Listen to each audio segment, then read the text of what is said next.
2025-2026க்கான budget பிப்ரவரி 1ஆம் தேதி நிதியமைச்சர் நிர்மலா சீதாராமன் அவர்களால் நாடாளுமன்றத்தில் தாக்கல் செய்யப்பட்டது. இது அவருடைய 8வது பட்ஜெட் ஆகும். ஆனால் தமிழ்நாட்டுக்கோ இது எட்டாக்கனி பட்ஜெட்டாகவே அமைந்துள்ளதாக விமர்சனங்கள் எழுந்துள்ளன. இன்றைய இந்தியாவின் பொருளாதார நிலையில் சாமானிய மக்களின் வாழ்வாதாரம் மிகவும் கேள்விக்குள்ளாகியுள்ளது.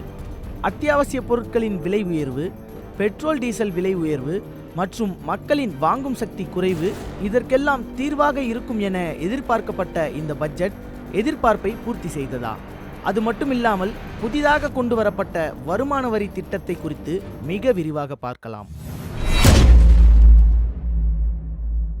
இந்த பட்ஜெட் அறிக்கையில் அனைவரின் கவனத்தை ஈர்த்த 12 லட்சத்துக்கு மேலே சம்பளம் வாங்குறவங்களுக்கு இன்கம் டேக்ஸ் கிடையாதுன்னோ, இது மிடில் கிளாஸுக்கு பெரிய வரப்பிரசாதம் போலவும் சொல்லப்படுது. இதை உண்மையாகவே மிடில் கிளாஸ் மக்கள் வரவேற்கிறார்களா? எந்த மக்களிடம் வரவேற்பு பெற்றதுங்கிறது தான் கேள்வி. அதாவது மீடியாக்கள் எப்படி சொல்கிறாங்கன்னா, மத்தியதர மக்கள் எல்லாம் மிகப்பெரிய அளவில் இதன் போல பலனடைய போகிறாங்கன்னு சொல்கிறாங்க. யார் மத்தியதர மக்கள்ன்ற கேள்வியை நம்ம கேட்குறோம். இந்தியாவில் எத்தனை கோடி மத்தியதர மக்கள் இருக்கிறார்கள், எத்தனை கோடி ஏழை மக்கள் இருக்கார்கள், எத்தனை கோடி மிகப்பெரிய பணக்காரர்கள் இருக்கார்கள். அரசாங்கம் புள்ளி விவரத்தை கொடுத்து விட்டு இவ்வளோ கோடி பேருக்கு பலன் அளிக்குதுன்னு சொன்னால் பரவாயில்ல. ஆனால் பொதுவாக எப்போதும் நம்பரை சொல்லக்கூடிய அரசு, இந்த அரசு நாங்கள் இவ்வளோ பேருக்கு பெனிஃபிட் கொடுத்தோன்னு சொல்லக்கூடிய அரசு இந்த பட்ஜெட்டில் ஒரு இடத்தில் கூட நான் இத்தனை கோடி பேருக்கு சலுகை என்று சொல்லவே இல்லை. இந்த பட்ஜெட் டோட்டலாக யாருக்கான பட்ஜெட் அப்படின்னா 12 லட்சம் வாங்குறவங்க டோட்டலாக நம்ம இந்தியாவில் 142 கோடி மக்கள் தொகையில் 3 கோடி 2 லட்சம் தான் டேக்ஸ் பே பண்ணுறாங்க.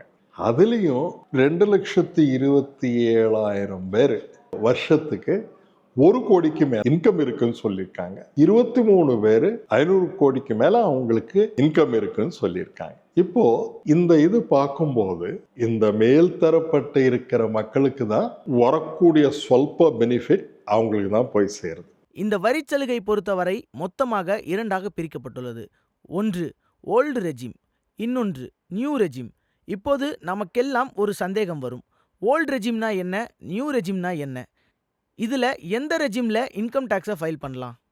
இந்த ஓல்டு டேக்ஸ் ரெஜிம் போன வருஷம் வரைக்கும் பார்த்தீங்கன்னா அட்ராக்டிவாக தான் இருந்ததுன்னா ஓரளவு அட்ராக்டிவாக இருந்தது. போன வருஷம் வரைக்கும் பார்த்தீங்கன்னா ஒரு 75% மக்கள் புது டேக்ஸ் ரெஜிம்லையும் 25-26% ஓல்டு டேக்ஸ்லையும் இருந்தாங்க. இப்போ ஒரே ஸ்ட்ரோக்கில் என்ன பண்ணிட்டாங்கன்னா ஓல்டு டேக்ஸை ஒட்டுமொத்தமான ஒழிப்பதற்கான ஏற்பாடு இருந்துச்சு. அடுத்த வருடத்துலேருந்து ஓல்டு டேக்ஸில் ஃபைல் பண்ணுறவங்க எண்ணிக்கை 1% கீழே போகும். எழுதிவெல்லாம் வச்சுங்க, நீங்கள் 1% கீழே போகும். 25-26 நீங்கள் டேக்ஸ் ஃபைல் பண்ணுறவங்க, இந்த முடிஞ்சோன்னா டேக்ஸ் ஃபைல் பண்ணுறவங்கள 1% தான் ஓல்டு டேக்ஸ் ரெஜிமில் இருப்பாங்க. மற்ற எல்லோரும் நியூ டேக்ஸ் ரெஜிமுக்கு வந்திருப்பாங்க. என்ன காரணம்னா அங்கே இன்கம் டேக்ஸ் ஸ்லாப்பை நீங்கள் ஏற்றவே இல்லை. அங்கே அதே 3 லட்ச ரூபா இருக்குது. அங்கே அதே 3 லட்சம் 5 லட்சம் வரைக்கும் 5%, அதுக்கப்புறம் அதுக்கப்புறம் 10 லட்சம் வரைக்கும் 10%, அதுக்கப்புறம் 20%, கரெக்ட் 20% வரைக்கும் போட்டு வச்சுருக்காங்க. இப்போ அங்கே ஒன்றும் பெருசாக நீங்கள் ஸ்லாப்பை மாற்றமே பண்ணலை.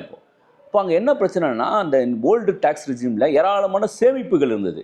நீங்கள் எல்ஐசிக்கு பணம் கட்டினீங்கன்னா சேமிப்பு உண்டு, பிஎஃப்பில் பணம் கட்டினீங்கன்னா சேவிங்ஸ் உண்டு. நீங்கள் ஒரு லோன் வாங்கினீங்கன்னா, ஹவுசிங் லோன் வாங்கினீங்கன்னா 2 லட்சம் வரைக்கும் டேக்ஸ் ரிபேட் உண்டு. உங்களுக்கு கன்வேயன்ஸ், டிரான்ஸ்போர்ட் அலவன்ஸ்க்கு ரிபேட் உண்டு. கன்வேயன்ஸ் அலவன்ஸ் டிசேபிள் பீப்புள், உடல் ஊனமுற்றவர்களுக்கு ஒரு கன்வேயன்ஸ் அலவன்ஸ் டோட்டலாக எக்ஸாம்ட் இருந்தது. அதுக்கு ஒரு லிமிட் வச்சுருந்தாங்க. அது வரைக்கும் எக்ஸாம்டட் இருந்தது. மெடிக்ளைம் ப்ரீமியம் கட்டுறது எக்ஸாம்ஷன் இருந்தது. நீங்கள் கொடுக்குற டொனேஷனுக்கு எக்ஸாம்ஷன் இருந்தது. இப்படி பார்த்தீங்கன்னா கிட்டத்தட்ட ஒரு 70க்கும் அதிகமான டொனேஷன்ஸ்க்கும் 70க்கும் அதிகமான ப்ரீமியம் சேவிங்ஸ்க்கும் ஸ்மால் சேவிங்ஸ்க்கும் நீங்கள் சலுகை என்பது அதில் கொடுக்கப்பட்டது. இந்த சலுகை ஒட்டு மொத்தமாக இப்போ ஒழிக்கக்கூடிய ஏற்பாடு. இனிமேல் எல்ஐசிக்கு ப்ரீமியம் கட்ட போகிறவங்க டேக்ஸ் ரிபேட்டுக்காக கட்டினவங்க கட்ட போதில்லை. எதுக்கு நான் போய் பணத்தை கொடுக்கணும்னு நினைப்பாங்க. இனிமேல் மெடிக்ளைம் ப்ரீமியம் கட்டினவங்க கொஞ்சம் டேக்ஸ் ரிபேட் வருது, மார்ச் மாதம் டேக்ஸ் கட்டினவங்களாம் இனிமேல் கட்ட போகிறதில்ல. ஸ்மால் சேவிங்ஸில் இன்வெஸ்ட் பண்ணவங்களாம் பண்ண போகிறதில்ல. இனிமேல் வீடு கட்டி லோனுக்கு வாங்கிட்டு அதில் ஒரு 2 லட்சம் கணக்கு இதில் காட்டலாம் நினைக்கிறோம். இனிமேல் வீடு வாங்க போதில்லை அவங்களுக்கு. அப்போது பொருளாதாரத்தில் இது ஒரு மிகப்பெரிய அளவில், இன்னொரு பக்கம் ஒரு பெரிய அளவில் சரிவை பொருளாதாரம் சந்திக்க இருக்க போகுது. இந்த நியூ ஓல்டு டேக்ஸ் ரெஜிமாக மொத்தமாக அடிக்கிறதுனால. அப்போ அரசாங்கம் திட்டமிட்டு சேவிங்ஸை காலி பண்ணிவிட்டு எல்லோரையும் புதிய டேக்ஸ் ரெஜிமில் தள்ளி விட்டு, புதிய டேக்ஸ் ரெஜிமில் போகும்போது நான் இதுக்கு எல்ஐசிக்கு போகணும், நான் இதுக்கு போகணும்னு சொல்லிட்டு நீங்கள் எங்கே போவீங்கன்னா ஷேர்ஸை போவீங்க, ஸ்டாக் எக்ஸ்சேஞ்சு போவீங்க, அங்கே போய் பணத்தை கட்டுவீங்க, நீங்கள் பணத்தை கொடுப்பீங்க. அப்போ என்ன ஆகுதுன்னா ஊக வணிகம் இன்னும் அதிகமாக பல மடங்கு உயர்ந்து கொண்டே போகும் தான் பார்க்குறோம். நம்ம மக்களின் வாங்கும் சக்தியை அதிகரிக்க இந்த புது டாக்ஸ் ரெஜிமை அரசு அறிமுகப்படுத்தியுள்ளது. இதன் மூலம் மட்டுமே மக்களின் வாங்கும் சக்தி உயருமா? குறைந்தபட்சம் ஒரு சாதாரண மக்கள் பயன்படுத்துகின்ற பொருட்களுக்கு நீங்கள் வரி சலுகை கொடுங்கன்னு சொல்கிறோம். ஒரு 10 ரூபா பேஸ்ட்டை நம்ம ட்ராவலுக்காக வாங்குகிறோம், நம்ம நினைக்கிறோம் சாம்பிள் பேஸ்ட்டு கொடுன்னு சொல்லிட்டு. ஆனால் கிராமப்புறங்களில் இந்த 10 ரூபா பேஸ்ட் தான் வாங்கி அவன் பயன்படுத்துகிறான். 10 ரூபா பவுடர் வாங்கி தான் யூஸ் பண்ணுறான். நம்மள மாதிரி ஒரு 150 ரூபா பவுடரோ 150 ரூபா பேஸ்ட்டோ வாங்க முடியாது அவனால். எல்லாருக்கும் மினிமம் வேஜ் கொடுக்கப்படுகிறதா? நம்பர் 1. அப்புறம் ஏன் மினிமம் வேஜில் நிற்கிற நீ? உனக்கு தான் கன்சம்ஷன் இல்லைங்கிற, நுகர்வு இல்லைங்கிற, மக்கள்கிட்ட வாங்கும் சக்தி இல்லைங்கிற, ஏன் மினிமம் வேஜில் நிற்கிற நீ? குறைஞ்சபட்சம் மினிமம் வேஜ் அடுத்த கட்டத்துக்கு எடுத்துகிட்டு போ. ஒரு ஃபேர் வேஜுக்கு எடுத்துன்னு போ. நீ ஃபேர் வேஜ்னா ஒரு 25,000 கொடுக்கணும், 30,000 கொடுக்கணும், கொடுத்துட்டு போ. அப்போது சாதாரண மக்கள்கிட்ட 30,000 கொடுத்து அவன் போய் என்ன ஸ்விஸ் பேங்க்கில் கணக்கு வைக்க போகிறான்? இல்லை அவன் போயிட்டு பெல்ஸ் கார் வாங்க போகிறானா? வெளிநாட்டு கார் வாங்க போகிறானா? ஒன்றும் கிடையாது. அவன் உள்ளே போய் ஒரு புது சட்டையை வாங்கி போடுவான், வீட்டில் இருக்கிறவங்களுக்குலாம் ஒரு வாட்ச் வாங்கி கொடுப்பான், வீட்டில் இருக்கிறவங்க சந்தோஷமாக ஒரு டிவி வாங்கி கொடுப்பான், ரேடியோ வாங்கி கொடுப்பான், ஏதோ ஒன்று சாப்பிட்டு போகிறான் நல்லா இதுக்கு போயிட்டு. அப்போ அவனுக்கு 25,000 30,000 கொடுத்தீங்கன்னா கன்சம்ஷன் உயரும். இப்போ சாதாரண மக்கள்கிட்ட வாங்கும் சக்தியை உருவாக்குவதற்கு இந்த அரசாங்கம் மினிமம் வேஜை உயர்த்தணும், ஜிஎஸ்டியை குறைக்கணும். இப்படி போன்ற வேலைகளை செய்யாமல் ஒரு பட்ஜெட்டை போட்டு நான் பட்ஜெட்டில் மிடில் கிளாஸ்க்கு ஒரு புரட்சி பண்ணிட்டேன்னு சொல்கிறது ஒரு மிகப்பெரிய பித்தலாட்ட விஷயமா நான் பார்க்குறேன். இன்னைக்கு நம்மள பல பேர் சேவிங்ஸ் பண்ணுறதை குறைச்சிட்டு இன்வெஸ்ட்மெண்ட் பண்ண ஆர்வம் காட்டிகிட்டு இருக்கோம். சேவிங்ஸ்க்கும் இன்வெஸ்ட்மெண்ட்டுக்கும் என்ன வித்தியாசம்? சேவிங்ஸில் இருந்து இன்வெஸ்ட்மெண்ட் என்ன டிஃபர் ஆகுது? அதாவது சேவிங்ஸ் எல்ஐசி போன்று இல்லை ஸ்மால் சேவிங்ஸ் போன்ற பிபிஎஃப் போன்ற விஷயங்கள் எல்லாம் பண்ணால் உங்களுக்கு அஷ்யூர்டு ரிட்டர்ன்ஸ் என்பது இருக்கும். நீங்கள் பணத்தை போட்டிங்கன்னா FDயில் பணம் போகிறீங்க, 1 லட்சம் போகிறீங்கன்னா வருஷம் முடிவில் 1,07,000 உங்களுக்கு வந்துடும். இது அஷ்யூர்டு, உங்கள் பணம் போகிறது இல்லை. ஆனால் இது எல்ஐசிலையும் அப்படி தான். 20 வருஷம் நீங்கள் பணம் கட்டினீங்கன்னா இவ்வளோ ரிட்டர்ன் வந்து உங்களுக்கு அஷ்யூர்டாக கொடுக்குறோன்னு சொல்கிறாங்க உங்களுக்கு. இது சேவிங்ஸு.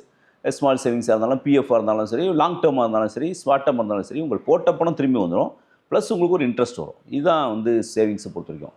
அதுவும் சேவிங்ஸ் தான் சொல்கிறாங்க. நீங்கள் வந்து ஈக்விட்டி மார்க்கெட்டும்பாங்க, அதை ஷேர் மார்க்கெட்டில் போய் போடுறது, அதுவும் சேவிங்ஸ் தான். ஆனால் அந்த சேவிங்ஸில் என்னென்னா நீங்கள் போட்ட பணத்துக்கு கேரண்டி கிடையாது. போட்ட பணம் 7 ரூபா வரணும்னு கிடையாது. 1,07,000 வரும்னு சொன்னான்னு இன்வெஸ்ட்மெண்ட் FDயில் போட்டிங்கன்னா அது 1,20,000 கூட வரலாம். ஆனால் நீங்கள் போட்ட 1 லட்சம் 80,000 ஆகலாம், 10,000 ஆகிறதுக்கும் வாய்ப்பு இருக்குது. இதெல்லாம் நடந்திருக்கு கடந்த காலங்களில். அதுவும் குறிப்பாக middle class investor short term investment பண்ணுவாங்க. ஒரு லாங் டேர்ம்னா ஒரு 10 வருஷம் 15 வருஷம் போட்டு வச்சுட்டு வெயிட் பண்ணுறதுலாம் கிடையாது. நம்ம ஏதோ ஒரு இருக்கிற பணத்தை போட்டு பிராய்ஞ்சு ஒரு 10,000 20,000 50,000 1 லட்சம் போட்டோம்னா அடுத்த வருஷம் 51,000 ஆச்சுனாலும் நம்ம எடுத்துருவோம். பரவாயில்லப்பா 20% நமக்கு வட்டி வந்துடுச்சு போதும் அப்படின்னு நம்ம எடுத்துருவோம் நம்ம. ஆனால் 50,000 அடுத்த ஒரு வருஷத்தில் நீங்கள் எடுக்கும்போது 50,000 இருக்காது, 48,000 இருக்கும், 47,000 இருக்கலாம். அப்போ உங்களோட வருமானம் உங்களோட சேமிப்பு என்பது எரோடாகி போய் போகிறது. அப்போ இதுதான் ஷேர் மார்க்கெட்டில் இந்த ரிஸ்க் இருக்குது. நம்ம இந்தியாவில் 30% சேவ் பண்ணுறாங்க. இதே மாதிரி தான் சைனாவிலையும். இந்த ஹை சேவிங் எக்கானமிஸ் இருக்கு பாருங்க, இதில் எல்லாமே லாட் ஆஃப் இந்த சேவிங்ஸை வச்சு நம்ம கேபிட்டலாக மாற்றி அதை நிறைய மாற்றிக்கிட்டு இருக்கலாம். ஆனால் நம்ம நாட்டில் இப்போ இருக்கிற பொருளாதார நிலைமையில் ரொம்ப வாலட்டைலாக இருக்குது. இந்த சேவிங்ஸு உங்களுக்கு நிச்சயம் தேவை. அந்த சேவிங்ஸை அந்த பழக்கத்தை கைவிடாதீர்கள்.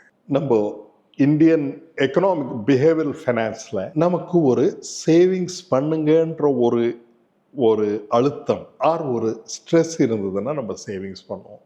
எந்த விதமான சேவிங்ஸுக்கு எந்த விதமான ஊக்கமும் கொடுக்கலன்னா சேவிங்ஸ் பண்ண மாட்டோம். ஆனால் சேவிங்ஸ் பண்ணாமல் அது எல்லாத்தையும் நம்ம செலவு பண்ணோம்னா எக்கானமி ஷார்ட் ரன்னில் கொஞ்சம் க்ரோ ஆகும். லாங் ரன்னில் ஏதாவது ஒரு எமர்ஜென்சி வரும்போது, ஹெல்த் எமர்ஜென்சி வரும்போது அவங்களால ஒன்றுமே பண்ண முடியாது. அதே மாதிரி சேவிங்ஸ் இல்லைன்னா உங்களால் ஒரு வீடு கட்ட முடியாது. Number 3 education expenses. அதனால் சேவிங்ஸை ஊக்கப்படுத்துறது ஒரு ரொம்ப இம்பார்ட்டண்ட்டான கவர்மெண்ட்ஸ் ரோல். அமெரிக்காவில் ChatGPT, இப்போ ரீசெண்டாக சீனாவோட டீப்சீக். உலக நாடுகள் எல்லாம் ஏஐ நோக்கி இன்வெஸ்ட்மெண்ட் பண்ணிட்டு இருக்காங்க. ஆனால் இந்தியாவில் R&Dக்கான போதுமான நிதி ஒதுக்கலை அப்படிங்கிறது இந்தியாவிற்கு ஏஐ பற்றிய புரிதல் பத்தலை என்பதை காட்டுகிறதா? இந்தியாவில் இந்தியர்களால் கிரியேட் பண்ண முடியும். ஏன்னா அமெரிக்காவில் பெர்ப்ளெக்சிட்டின்னு ஒன்று இருக்கு. இந்த பெர்ப்ளெக்சிட்டியை CEO நம்ம IIT மெட்ராஸில் படித்த அரவிந்த். அவர் IIT மெட்ராஸில் படித்தவர், 2017 முடித்தவர், 2017 தான் முடித்தார். அவரை பெர்ப்ளெக்சிட்டின்னு கண்டுபிடிச்சி அது கூகுளையே ஆட்டி படைச்சிடுச்சு. இந்தியர்களால் முடியும், ஆனால் இந்தியாவில் முடியாது என்ற நிலவை தான் நம்ம நாட்டில் இருக்கு. ஏன்னா அதுக்கு இன்வெஸ்ட் பண்ணக்கூடிய சிஸ்டம்ஸ் இங்கே இல்லையோ என்ற ஒரு அச்சம் நமக்கு வருகிறது. இதே அரவிந்த் இங்கே பண்ணியிருக்கலாமே. அவருடைய டோட்டல் கம்பெனியோடைய வேல்யூவேஷன் $10 பில்லியன். பெர்ப்ளெக்சிட்டி எப்போ ஜெஃப் பெசோஸ் $1 பில்லியன் கொடுத்துருக்காரு. $10 பில்லியன் கம்பெனி கொடுக்கக்கூடிய கேப்பபிலிட்டி இருக்கிறவங்க நம்ம இந்தியாவில் இருந்திருக்காங்க. ஆனால் அதே நம்ம இந்தியாவில் ஏன் உருவாக்க முடியறது இல்லைன்னா, இங்கே இருக்கிற ஈகோ சிஸ்டம் எதை தடுக்கிறது? எத்தனை அரவிந்த் ஸ்ரீனிவாஸை நம்ம இழக்கிறோம்? அதாவது பட்ஜெட்டில் வந்து ஆர்என்டிக்கான ஒதுக்கீடு என்பது இல்லை, நம்ம பார்க்குறோம், பெரிய அளவில் இல்லைங்கிறது பார்க்குறோம். இந்த பட்ஜெட் மட்டும் இல்லை, தொடர்ச்சியாக இந்தியாவில் ஆர்என்டிக்கான, அதனால தான் பார்த்தீங்கன்னா படித்த இளைஞர்கள் வந்து பல பேர் வெளிநாட்டுக்கு போயிடுவாங்க. ஏன்னா இங்கே ஆர்என்டிக்காக நிதி ஒதுக்கிறது இல்லை. எனக்கு ஆராய்ச்சி பண்ணணும்னு ஆசையாக இருக்குது, நான் வெளிநாட்டில் போய்ட்டு ஆராய்ச்சி பண்ணுறேன், நான் அங்கேயே போய்ட்டு ஆராய்ச்சி பண்ணுறேன், அங்கேயே பேட்டன்ட்டை கொடுத்துட்டு வந்துடுறாங்க, அங்கேயே பேட்டன்ட் வாங்கிக்கிறாங்க, அங்கேயே இருக்காங்க அங்கே. அப்போது இந்தியாவில் வந்து உங்களுக்கு வந்து எந்த விதமான ஆராய்ச்சியும் நடக்கும். அதுவும் குறிப்பாக இந்த 10 ஆண்டுகளில் பார்த்தீங்கன்னா ஆராய்ச்சி என்பது பின்னுக்கு போய் வெறும் மூட நம்பிக்கை வளர்க்கக்கூடிய ஒரு ஏற்பாடாக போயிட்டுருக்கு. நீங்கள் ஒரு ஐஐடியோட இயக்குனர் வந்து நான் வந்து மூத்திரம் கோமியம் குடித்தா வந்து அறிவு வளரும் அப்படின்னு சொன்னால், பல நோய்களை தீர்க்கும் அப்படின்னு சொன்னால், இது எங்கே எப்படி அறிவு வளர்ச்சி உங்களுக்கு எப்படி ஆராய்ச்சிக்காக போவாங்க பசங்க?